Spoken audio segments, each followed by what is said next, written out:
Tourner un film sans recours aux énergies fossiles sur le plateau, c'était un grand challenge et je pense qu'on peut dire qu'il est réussi grâce à l'activité et à l'énergie de toutes les équipes et de tous nos partenaires.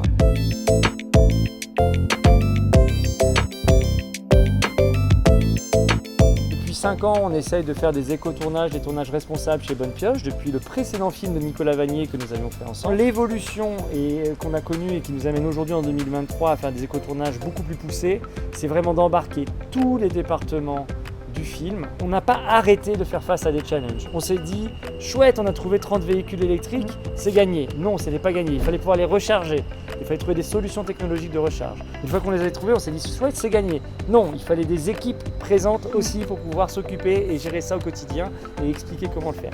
Voilà, donc c'est un petit peu un bon exemple de ce cheminement qui est d'apprendre en marchant en fait. Le cheminement, il se fait aussi dans les mentalités. Au début, ça peut être parfois effrayant pour certaines équipes, mais au final, on se rend compte que les personnes vraiment se prennent au jeu et puis deviennent aussi de plus en plus concernées par la cause. Ils sont très fiers de leurs actions.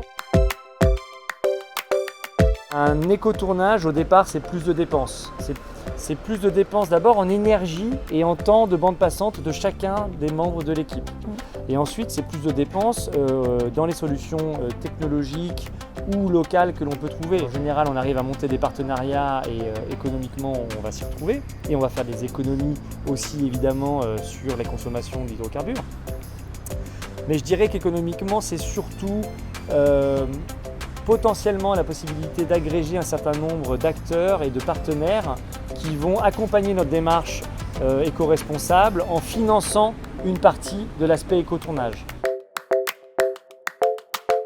Avec ce qu'on a fait sur ce tournage-là, on voit qu'on a les outils pour en tout cas faire des éco-productions, des productions plus responsables. Je pense qu'il y a une prise de conscience généralisée au niveau de la société française sur le fait qu'on a besoin de changer nos habitudes et changer nos habitudes, c'est exactement l'enjeu pour le secteur.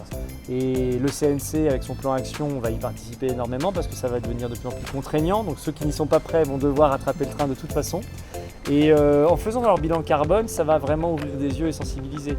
À mon sens, de plus en plus de sociétés de production sont vraiment en train de prendre le train en marche de la transition écologique dans le secteur de l'audiovisuel et du cinéma. Là où il y a encore quelques années, on était une poignée de sociétés à se soucier de cela. Aujourd'hui, on échange de plus en plus avec nos pairs, avec nos confrères. Et je pense qu'une bonne moitié du secteur, là en tête, est partie. Et l'autre moitié, de toute façon, ne va pas avoir le choix dans bien longtemps.